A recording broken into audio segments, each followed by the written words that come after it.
Last time हमने discuss किया था जी प्रोडक्शन फंक्शन के प्रोडक्शन फंक्शन क्या शो करता है। प्रोडक्शन फंक्शन शो करता है relationship between inputs and output. Inputs कौन सी थी? Labour and capital. और आउटपुट क्या थी? हमारे पास जो चीज़ें इकोनॉमी के अंदर प्रोड्यूस होती हैं। जो आउटपुट है वो किस पे डिपेंड कर रही थी? लेबर और कैपिटल के ऊपर। हमने अज्यूम किया कि इन दी शॉर्ट रन कैपिटल जो है वो फिक्स रहता है, जबकि इन दी शॉर्ट रन जो है वो लेबर को इंक्रीज करके आउटपुट इंक्रीज की जा सकती है। हमने ये चीज़ें डिस्कस की लास्ट टाइम। उसके लिए हमने ग्राफिकली उसको ड्रॉ भी किया। ग्राफिकली मीन्स ड्रॉ तो नहीं हम कर सकते थे, लेकिन मैंने आपको बुक से ग्राफिकली जो है उसको शो किया कि कैसे प्रोडक्शन फंक्शन जो है वो बनता है। और फिर उसके बाद हमने मार्जिनल प्रोडक्ट ऑफ लेबर को भी उस वक्त वहाँ पे मैंने आपको शो किया था। एक टेबल बनाया था। टेबल के अंदर हमने देखा कि जब प्रोडक्शन होती है तो उसके अंदर डिफरेंट रिटर्न्स आते हैं। कांस्टेंट रिटर्न्स भी होते हैं, डिमिनिशिंग रिटर्न्स भी होते हैं, नेगेटिव रिटर्न्स भी होते हैं। ये सारी चीज़ें हमने लास्ट टाइम लेक्चर के अंदर डिस्कस की। तो आज हम देख रहे हैं जी लेबर मार्केट मींस एम्प्लॉयमेंट। सारी बात है, जब प्रोडक्शन स्टार्ट होती है तो प्रोडक्शन स्टार्ट करने के लिए लेबर को इंगेज करना पड़ता है। जैसे कि हमने पढ़ा कि प्रोडक्शन फंक्शन जो है वो लेबर और कैपिटल पर डिपेंड कर रहा है। तो हम आज जो है लेबर देखते हैं कि लेबर की एम्प्लॉयमेंट कैसे डिटरमिन होती है अंडर दी क्लासिकल इकोनॉमी। तो हम यहाँ से, जो कि अब हमारे पास वो दूसरा ऑप्शन नहीं है, तो हमें यहीं से बुक से ही पढ़ना है। तो हम यहाँ पे देखते हैं कि जो लेबर है, बेसिकली लेबर को कौन हायर करता है? लेबर को फर्म्स हायर करती हैं। तो हम ये कह सकते हैं the purchasers of labour services are firms, क्योंकि फर्म ने ही लेबर को हायर करना है। तो इस टॉपिक में हम देखेंगे कि कैसे जो है वो लेबर की डिमांड जो है डिटरमिन होती है। हमने उस डिमांड को यहाँ पे देखना है आज के टॉपिक के अंदर। हमने इससे पहले देखा कि क्लासिकल जो है, क्लासिकल मॉडल जो है उसके अंदर क्या होता है कि फार्म जो है वो परफेक्टली कंपैरेटिव होती हैं, और फार्म जो है वो चूज करती हैं अपना एक ऐसा आउटपुट लेवल जिसके अंदर फार्म का प्रॉफिट जो है वो मैक्सिमम हो रहा हो। क्योंकि फार्म का ऑब्जेक्टिव होता है प्रॉफिट मैक्सिमाइजेशन। तो फार्म जो है, चूँकि फार्म्स परफेक्ट कंपेरेटर्स होती हैं एक दूसरे की, तो फार्म जो है एक ऐसा आउटपुट लेवल चूज करना चाहती हैं जिससे जो है फार्म का प्रॉफिट मैक्सिमाइज हो रहा हो। अच्छा, इसके साथ हमने ये अज्यूम किया कि इन दी शॉर्ट रन जो है जो आउटपुट है वो इंक्रीज की जा सकती है लेबर के यूनिट्स को इंक्रीज करते हुए, क्योंकि कैपिटल जो है वो फिक्स होता है। क्योंकि फार्म के पास इन दी शॉर्ट रन सिर्फ एक ही डिसीजन लेना होता है। फार्म ने वो डिसीजन फार्म ने क्या लेना होता है? वो फार्म ने डिसीजन लेना होता है लेबर के बारे में। जारी बात है कैपिटल को इंक्रीज नहीं किया जा सकता, मीन्स नई मशीनरी जो है वो इंक्रीज नहीं की जा सकती। तो फार्म क्या करती है? फार्म जो है वो लेबर को इंक्रीज करके आउटपुट इंक्रीज कर लेती है और मार्केट डिमांड को फुलफिल कर लेती है। क्योंकि परफेक्टली कंपैरेटिव फार्म है, तो परफेक्टली कंपैरेटिव फार्म जो है कब तक अपनी आउटपुट को इंक्रीज करती रहेगी, हमने इसके फार्मूले के बारे में डिस्कस करना है। परफेक्ट कंपैरेटिव फार्म उस वक्त तक अपनी आउटपुट को इंक्रीज करती रहेगी जब तक marginal cost of producing 1 unit of output जो है वो इक्वल नहीं हो जाता मार्जिनल रेवेन्यू के। मींस अगर फार्म को 1 यूनिट प्रोड्यूस करने के लिए 10 रुपीज़ लगते हैं, तो फार्म को 10 रुपीज़ जो है प्रॉफिट मिलेगा। ये 10 रुपीज़ फार्म को बचेंगे तो फार्म उस यूनिट को प्रोड्यूस करेगी। तो अब हमने जो बात की लास्ट टाइम, मैं दोबारा ये शो करता हूँ जो हमने लास्ट टाइम वो ये ग्राफ बनाया। आप देखें कि ये प्रोडक्शन फंक्शन है। इस प्रोडक्शन फंक्शन में हमें क्या नज़र आ रहा है?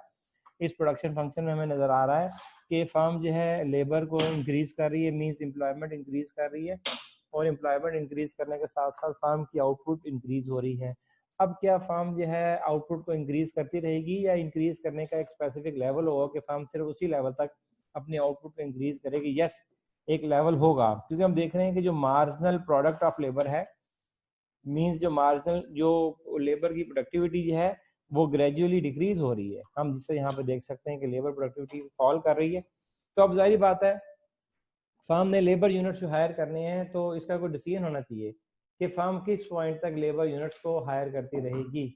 तो उसी चीज़ को लेते हुए हमने यहाँ पे लिखा कि फार्म के पास वो डिसीजन पॉइंट क्या होगा। फार्म चूँकि परफेक्टली कंपैरेटिव है, तो फार्म कब तक लेबर यूनिट हायर करती रहेगी? जब तक फार्म को एक एडिशनल यूनिट प्रोड्यूस करने के लिए जो फार्म को कॉस्ट आ रही है वो इक्वल नहीं हो जाती उस एडिशनल यूनिट के रेवेन्यू के। मींस लेट्स सपोज फार्म ने एक यूनिट प्रोड्यूस किया, उसके ऊपर रेवेन्यू मिल रहा है फार्म को 10 रुपए का, और जो उस यूनिट को प्रोड्यूस करने के लिए जो कॉस्ट आ रही है वो भी 10 रुपये आ रही है, तो फार्म के लिए ये यूनिट प्रोड्यूस करना तो सूटेबल होगा। जाहिर बात है 10 रुपये का उसको रेवेन्यू मिल रहा है, 10 रुपये उसकी कॉस्ट आ रही है, तो फार्म के लिए ये यूनिट प्रोड्यूस करना जो है वो सूटेबल है।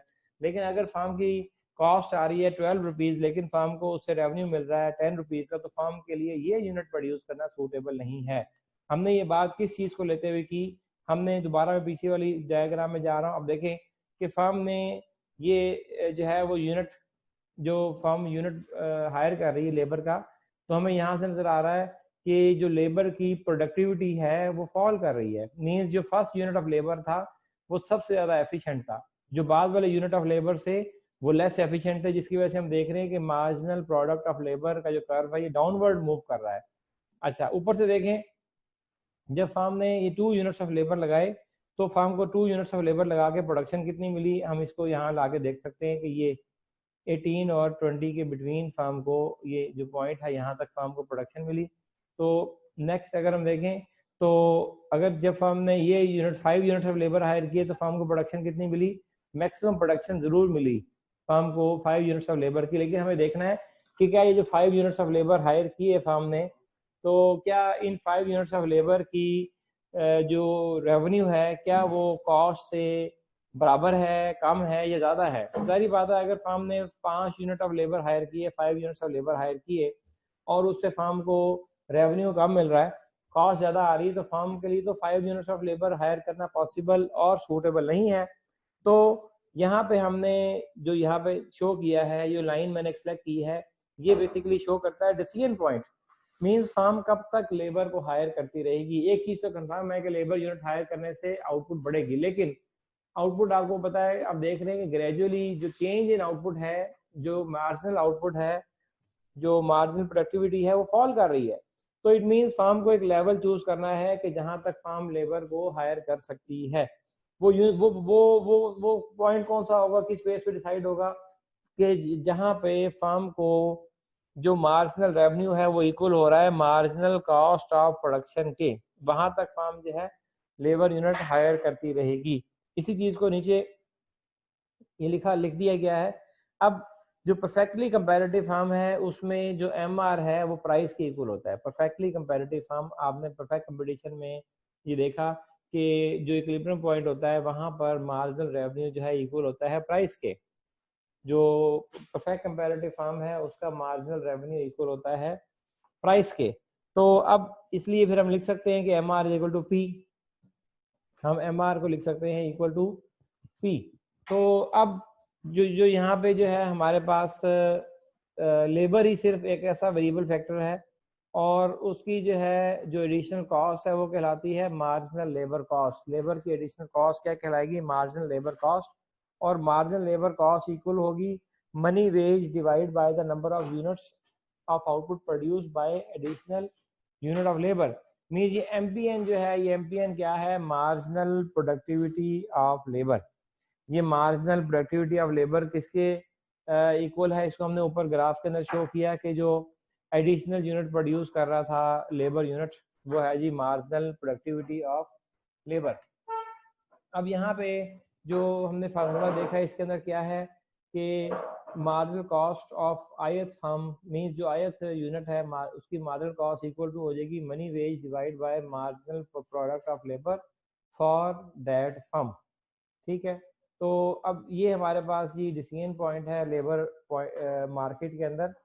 तो इसको मजीद अगर हम देखें तो हम इसको अंडरस्टैंड कर सकते हैं। इसमें आपको एक चीज़ कंफ्यूज कर रही होगी कि हमने जो डिसीजन पॉइंट पढ़ा, डिसीजन पॉइंट के अंदर क्या चीज़ थी कि जो कंपैरेटिव फार्म है उस वक्त तक वो अपने आउटपुट को इंक्रीज करती रहेगी जब तक marginal cost of producing 1 unit of output equal नहीं हो जाता मार्जिनल रेवेन्यू के। जबकि जो फार्मूला हमने लिखा है इसके अंदर मार्जिनल रेवेन्यू तो कहीं पर भी नहीं है। डब्ल्यू समझ आती है कि डब्ल्यू क्या है, वेजिस जो पे की है हमने, और जो वेजिस पे की है उसको हमने डिवाइड किया है एमपीएन से। ये डब्ल्यू और एमपीएन यहाँ पे क्या शो कर रहा है, ये शो कर रहा है जी कि जो है वो वेजिस जो हम पे कर रहे हैं। तो मींस जो हमारे पास ये वाली साइड है marginal cost of producing 1 unit of output, वो क्या है, W/MPN शो कर रहा है, marginal cost of producing a unit of output, लेकिन जो M आ रहा है वो यहाँ नजर नहीं आ रहा है इस फार्मूले में। आप देखें परफेक्ट कंपैरेटिव फर्म के अंदर जो M आ रहा है वो इक्वल होता है MC के, इक्विलिब्रियम पॉइंट के ऊपर परफेक्ट कंपटीशन में मार्जिनल रेवेन्यू जो है इक्वल होता है मार्जिनल कॉस्ट के। इस वजह से यहाँ पर हमने जो है वो लिख दिया है MC, MR की जगह लिख दिया है MC। अब इक्विलिब्रियम पॉइंट पे या ये हम अगर हम बात करें तो MC जो है वो इक्वल होता है MR के, और MR इक्वल होता है P के भी। तो अगर हम नेक्स्ट उस पेज पे जाएं तो यहाँ पे हमें नजर आ रहा है कि P is equal to MC, जो कि प्राइस जो है मार्जिनल कॉस्ट के इक्वल है। MR is equal to MC था, हमने इसलिए MR की जगह लिख दिया MC, और MC इक्वल टू होता है प्राइस, तो हमने यहाँ लिख दिया P। अब वही जो फार्मूला था वो क्या था, P is equal to W/MPN, W/MPN था, तो हमने MPN को आपस में शिफ्टिंग की, हमने MPN को आपस में एक दूसरे के साथ शिफ्ट किया। हमने MPN को इधर और P के साथ हमने इसको जो है वो मल्टीप्लाई डिवाइड जब किया तो हमारे पास क्या आ गया जी कि MPN is equal to W/P। MPN क्या है, मार्जिनल प्रोडक्टिविटी ऑफ लेबर। अब ये इक्वेशन हमें क्या शो करती है कि फर्म उस पॉइंट तक लेबर को हायर करती रहेगी जहां तक लेबर की मार्जिनल प्रोडक्टिविटी उसकी रियल वेज के इक्वल नहीं हो जाती। जो मार्जिनल प्रोडक्टिविटी है ये यहाँ पे शो कर रही है उसके लेबर के इंक्रीज होने से जो लेबर की आउटपुट में चेंज आ रहा है उसको शो कर रही है MPN। और लेबर कब तक लेबर यूनिट मींस फार्म कब तक लेबर यूनिट हायर करती रहेगी, जब तक फार्म में जो एडिशनल आउटपुट जो ऑब्टेन की जा रही है from hiring one more unit of worker वो इक्वल नहीं हो जाती उसकी रियल वेज के। प्लेट की तब तक फार्म जो है लेबर यूनिट को हायर करती रहेगी। ये यहाँ पे इक्विलिब्रियम की इक्वेशन यहाँ पे नजर आ रही है। इसी को अब हम देखते हैं ग्राफ के थ्रू। अब देखें कि हम सपोज करते हैं कि जो मार्जिनल प्रोडक्टिविटी ऑफ लेबर है वो लेट्स सपोज 8 है, जो W ऑफ जो रियल वेज है वो है 8, मींस जो फार्म ने कॉस्ट पे करनी है लेबर को वो है 8, ये रियल वेज है 8, या $8 कह लें, जो भी आप कह लें 8 हम कह लेते हैं कि 8 जो है रियल वेज है। अब हमने ये डिसाइड करना है कि फर्म कहाँ तक लेबर यूनिट हायर करती रहेगी। तो अब रियल वेज है 8, तो अब इसको यहाँ पे क्लियर करने के लिए मैं पहले आपको वो टेबल शो करता हूँ जो हमने फर्स्ट लेक्चर में बनाया था, वो इसके साथ यहीं पर एसोसिएट होगा जी। इस टेबल को देखें, ये टेबल आपके सामने बज़ाहिर आपको शो कर रहा है वही जो हमने बनाया था प्रोडक्शन फंक्शन, लेकिन यहाँ से हम बड़ा इंपॉर्टेंट एक पॉइंट निकाल सकते हैं।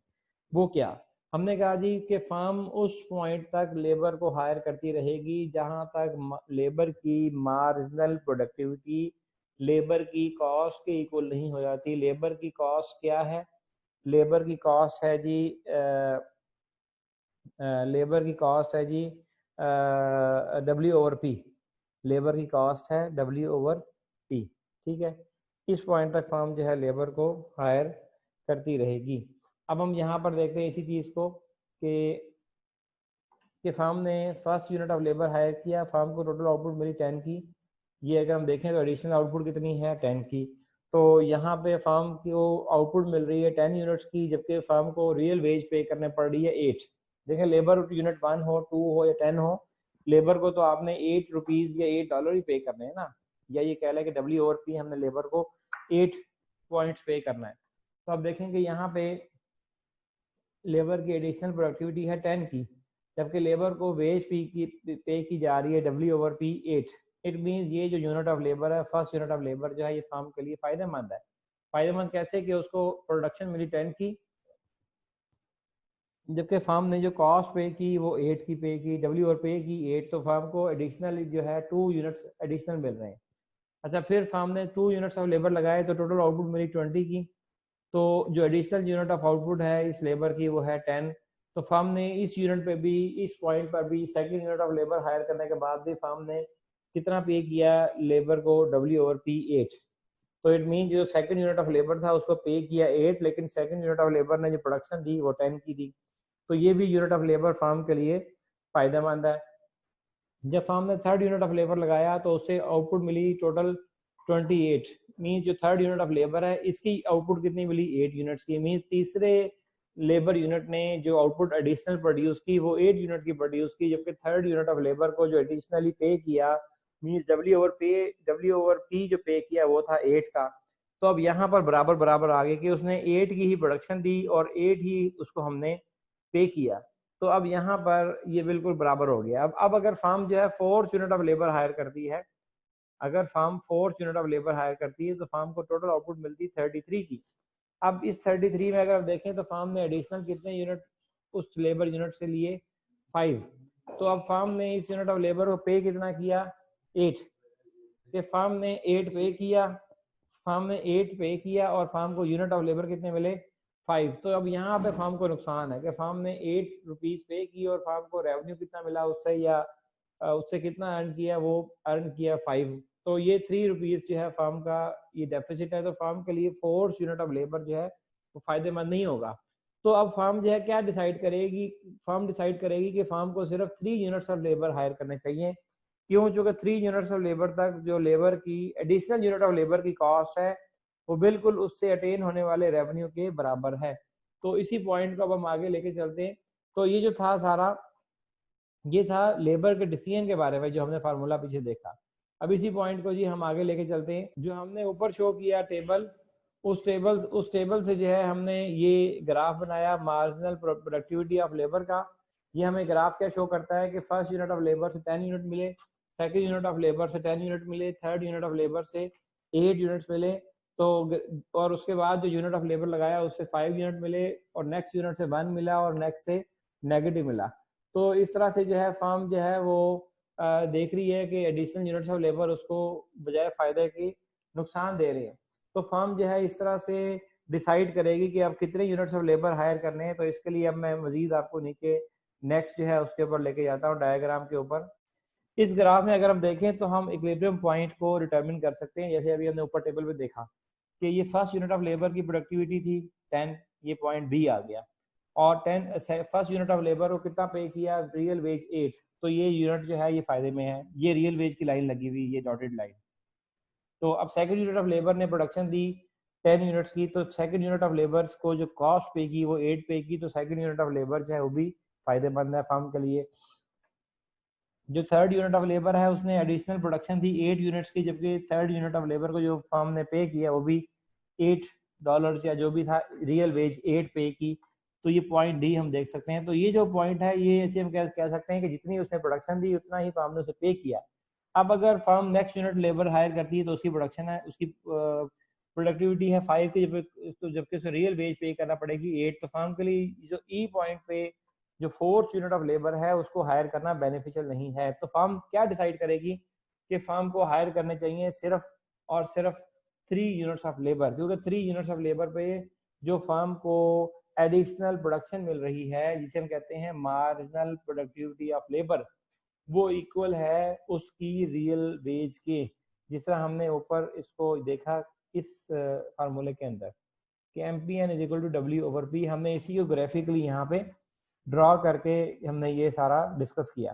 तो इधर से हमने किस चीज़ का अंदाज़ा लगाया, इधर से हमने अंदाज़ा लगाया कि फर्म की जो लेबर डिमांड है वो किस पे डिपेंड करती है। फर्म की जो लेबर डिमांड है या ये कह लें जो डिमांड फॉर लेबर है इकोनॉमी के अंदर किस पे डिपेंड कर रही है। डिमांड फॉर लेबर डिपेंड करती है रियल वेज के ऊपर।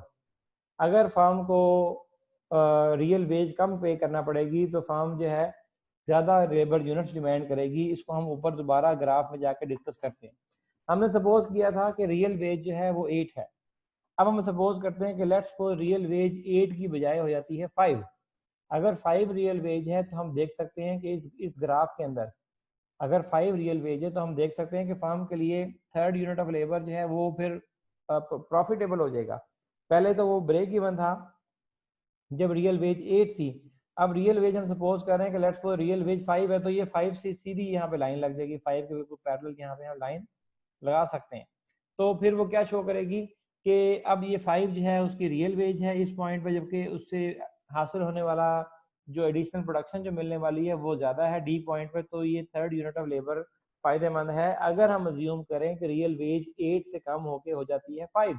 अब firm next unit of labour की तरफ मूव कर सकती है कि फर्म अगर fourth unit of labour hire करती है तो फोर्स यूनिट ऑफ लेबर से मिलने वाली एडिशनल जो प्रोडक्टिविटी है वो है 5 की, जबकि फोर्स यूनिट ऑफ लेबर को फर्म ने क्या पे करना है 5, क्योंकि रियल वेज 8 की बजाय जो है वो 5 हो चुकी है। तो अब इस ई पॉइंट के ऊपर इक्विलिब्रियम मूव कर सकता है अगर रियल वेज 8 से कम होके 5 हो जाए। तो अब इस सिचुएशन में हमें क्या नजर आया कि अगर रियल वेज कम होती है तो फर्म ने बजाय 3 यूनिट्स के 4 यूनिट हायर कर ली। इसका मतलब क्या है कि फर्म ने रियल वेज कम होने के साथ साथ अपनी लेबर की डिमांड जो है वो इंक्रीज कर दी, कि जैसे जैसे रियल वेज कम हुई फर्म ने लेबर डिमांड जो है इंक्रीज कर दी है, ये कह लें कि एम्प्लॉयमेंट जो है इंक्रीज होगी।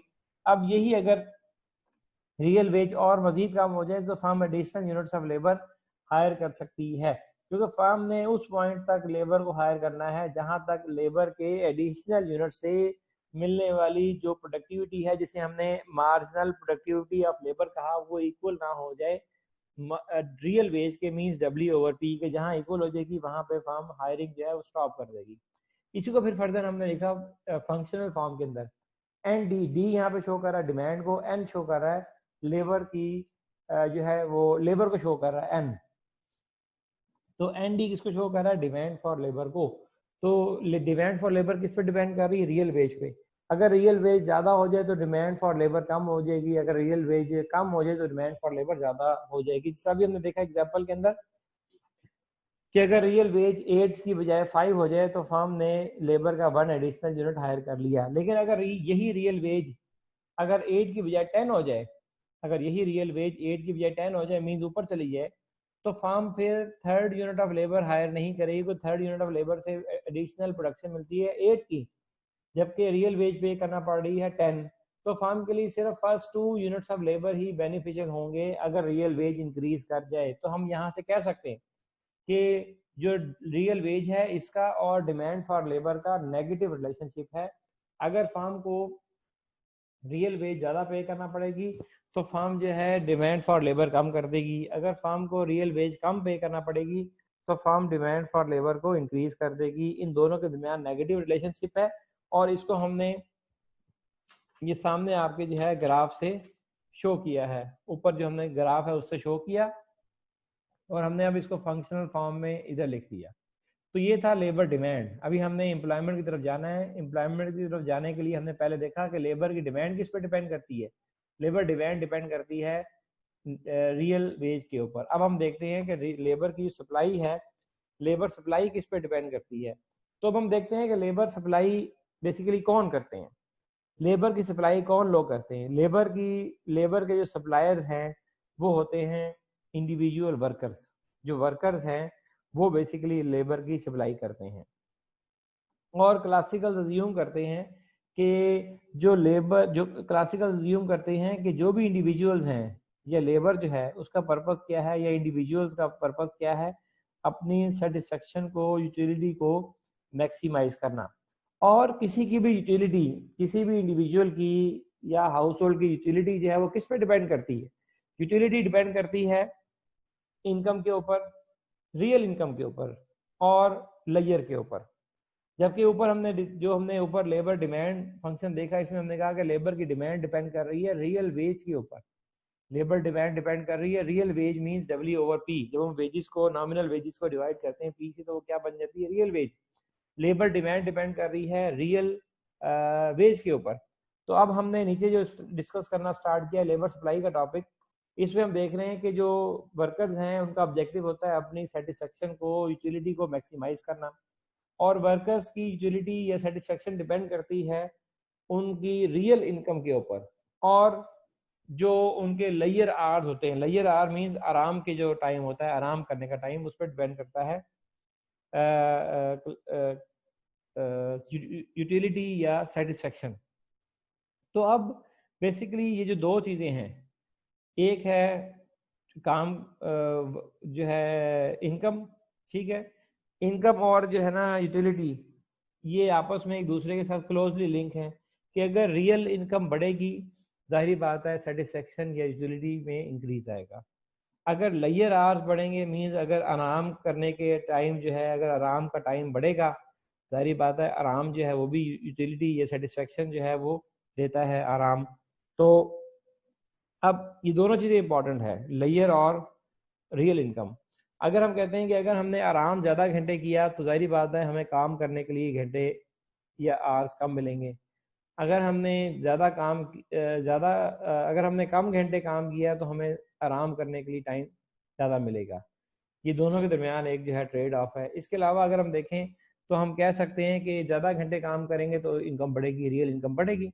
कम घंटे काम करेंगे तो रियल इनकम कम हो जाएगी। लेकिन अगर हम जो है उससे उसके उसके मुतबादिल इफेक्ट किसके ऊपर आएगा, लेयर आवर्स के ऊपर, जो हमारा आराम करने का टाइम है उसके ऊपर इस चीज़ का इफेक्ट आएगा। तो मीन्स हम कह सकते हैं कि ट्रेड ऑफ है इनकम और लेयर के दरमियान। अगर लेयर बढ़ेगा तो इनकम कम होगी, अगर लेयर आवर्स कम होंगे तो इनकम बढ़ जाएगी। तो अब हम चलते हैं मजीद आगे। अब यहाँ पे इसी सारी डिस्कशन को ग्राफिकली यहाँ पे शो किया गया, ये ऊपर आप पढ़ सकते हैं, डिटेल से हर चीज़ लिखी हुई है। हम यहाँ पे इसको ग्राफ के थ्रू यहाँ पे डिस्कस करते हैं। अब यहाँ पे वर्टिकल एक्सिस पे लिया गया है रियल इनकम, हॉरिजॉन्टल एक्सिस पे लिए गए हैं लेयर आवर्स, आराम के घंटे। हम ये कहते हैं कि 24 घंटे जो आराम के हैं, एक दिन के अंदर 24 घंटे होते हैं आराम करने के लिए, इसलिए हमने 0 से और ये 24 तक हमने यहाँ पे ये एक पॉइंट यहाँ पे ड्रॉ किया, ये 24 तक। ये 24 तक क्या शो करता है कि एक दिन में 24 घंटे होते हैं। इस तरफ से हमने वर्टिकल एक्सिस पे हमने शो किए हैं रियल इनकम, ठीक है। अब यहाँ पे हमारे पास जो है हम देखते हैं कि रियल इनकम अगर होती है 2, हम सपोज करते हैं इनिशियली कि ये रियल इनकम है 2। ये 2 जो है रियल इनकम जो है अगर हो तो 24 घंटों में कितनी इनकम अर्न की जा सकती है, 48। मीन्स 2 मल्टीप्लाई बाय 24 आवर्स में 48 जो है वो रियल इनकम अर्न की जा सकती है। जिस तरह हमने फिर इस पॉइंट से जोड़ा, 24 आवर्स को हमने इससे जोड़ा कि ये 24 आवर्स में मैक्सिमम जो इनकम जो है वो ये अर्न की जा सकती है। ये हमें ये पॉइंट शो करता है कि अगर हम 24 आवर्स लेयर आवर्स गुजारें तो इनकम क्या होगी, 0। जैसे जैसे हम लेयर आवर्स कम कर रहे हैं इनकम ये हमारी बढ़ रही है। और अगर हम 24 आवर्स काम करें, मीन्स अगर हमारे लेयर आवर्स 0 हो जाए तो हम 24 आवर्स में 48 रियल इनकम अर्न कर सकते हैं। अब दूसरा पॉइंट हमने देखा कि अगर रियल इनकम जो है वो 2 की बजाय 3 हो जाए, अगर रियल इनकम 2 की बजाय 3 हो जाए तो हम वही 24 घंटों में 72 रियल इनकम अर्न कर सकते हैं। तो अब हम जो है इधर थोड़ा मैं ये सेशन जो है वो रोक रहा हूँ, थोड़ा सा हम ब्रेक कर रहे हैं जी। तो हम डिस्कस कर रहे थे कि अगर रियल वेज जो है 2 की बजाय 3 हो जाए तो रियल वेज 3 होने के बाद जो है जो मैक्सिमम अर्निंग की जा सकती है वो 24 आवर्स में 72 हो सकती है। इसलिए यहाँ पे हमने देखा कि अगर लेयर आवर्स हैं 0 हो जाए तो मैक्सिमम अर्निंग कितनी, 72। जैसे जैसे लेयर आवर्स इंक्रीज कर रहे हैं तो हमारे जो ये अर्निंग है रियल वेज है वो भी कम हो रही है। कि बी पॉइंट पे देखें कि लेयर आवर्स कितने हैं, 16। बी पॉइंट पे लेयर आवर्स कितने हैं, 16। तो अर्निंग की जारी बात है वो 72 नहीं है, 72 से कम है। तो अब आप तमाम लोग अटेंडेंस मार्क करना स्टार्ट करें ताकि रिकॉर्डिंग का ये हिस्सा बन जाए। अच्छा, अब हम यहाँ पे देख रहे हैं कि अगर रियल वेज हो जाती है 4 तो 24 आवर्स में कितने अर्न किए जा सकते हैं, 96। तो इस पॉइंट को इससे मिला दिया। तो अब अगर कोई भी इंडिविजुअल इस सी पॉइंट पे जो है वो लेयर आवर्स इंजॉय करता है, मींस 15 लेयर आवर्स इंजॉय करता है, तो इसका मतलब ये है कि 15 लेयर आवर्स हों तो वर्किंग आवर्स जो है कितने बन गए जी, वर्किंग आवर कितने बन गए जी, 9 बन गए। अगर लेयर आवर्स जो हैं वो 15 हो तो 24 में से तो वर्किंग आवर्स बन के 9, ठीक है 9। तो अब अगर कोई 9 घंटे काम करता है तो कितना अर्न कर सकता है, हम 9 को 4 से मल्टीप्लाई करके यहाँ पे निकाल सकते हैं कि 9 को 4 से मल्टीप्लाई करें तो कितना बनता है। तो वो ये अमाउंट जो है वो हम यहाँ पे देख सकते हैं। तो खैर अगर वो लेयर आर 0 होंगे तो खैर हम देख सकते हैं, अगर लेयर आर 15 होंगे, 16 होंगे तो ये हम देख सकते हैं कि इस 4 रियल वेज पे कितनी अमाउंट जो है वो बनेगी, मैक्सिमम बन सकते हैं 96।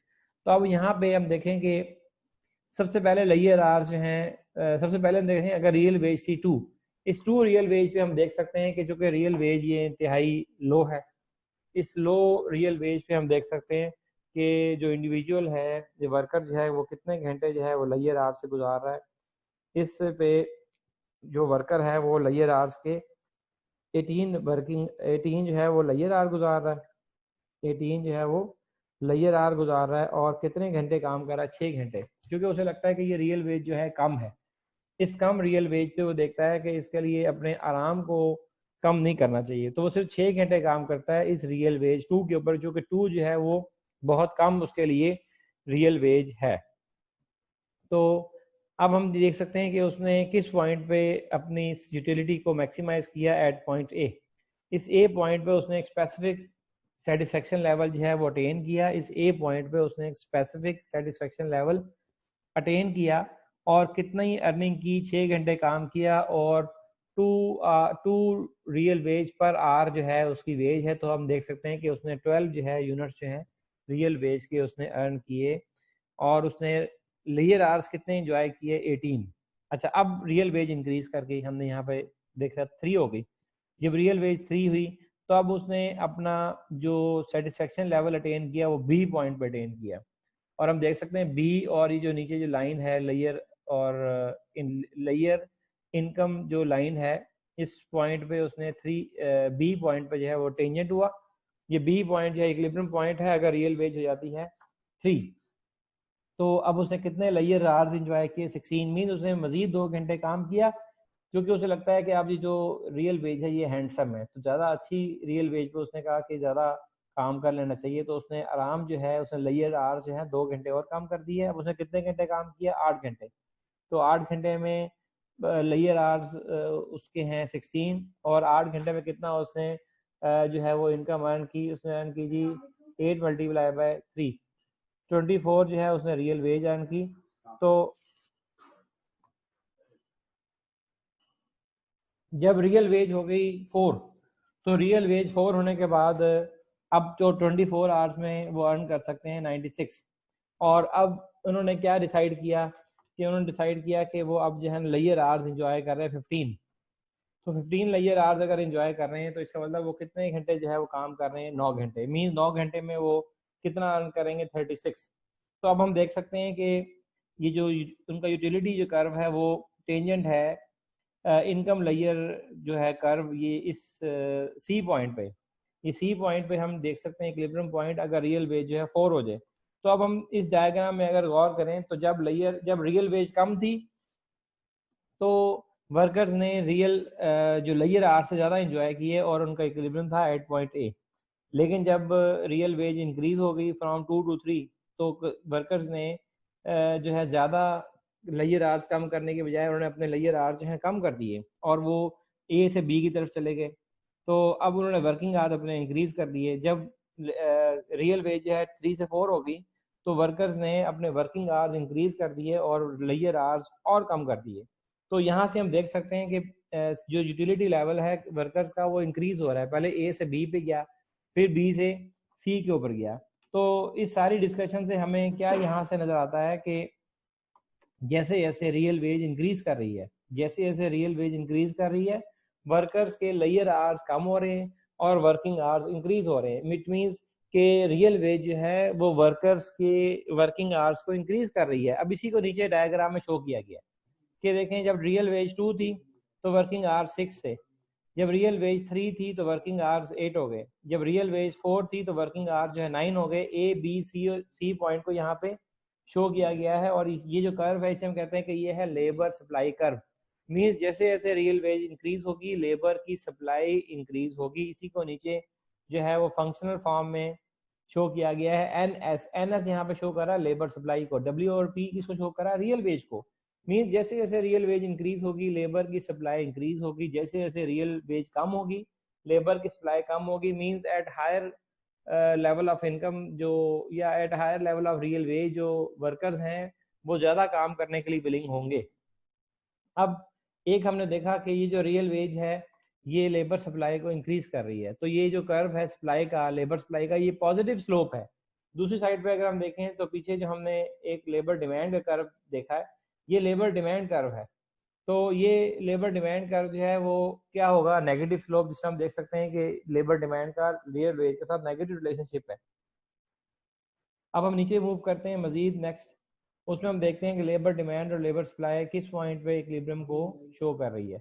तो अब इस सारी से हम जो है इक्विलिब्रियम यहाँ पे शो कर सकते हैं। अब देखें ये नीचे, मैं मजीद नीचे मूव कर रहा हूँ, ये देखें ये हमारे पास जो कर्व है ये है जी लेबर डिमांड कर्व और ये है labour supply curve. Negative slope जो कर्व है वो है लेबर डिमांड कर्व और पॉजिटिव स्लोप कर्व जो है वो लेबर सप्लाई कर्व है।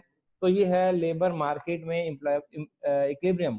तो लेबर की वेज कितनी डिटरमिन होगी, W/P0, जहाँ पे लेबर सप्लाई और लेबर डिमांड इक्वल है एट पॉइंट ए, और लेबर की एम्प्लॉयमेंट कितनी होगी N0। तो ये हमने टॉपिक अभी डिस्कस किया है, एम्प्लॉयमेंट डिटरमिन की है एट पॉइंट N0 और इक्विलिब्रियम वेजेस क्या होगी W/P0।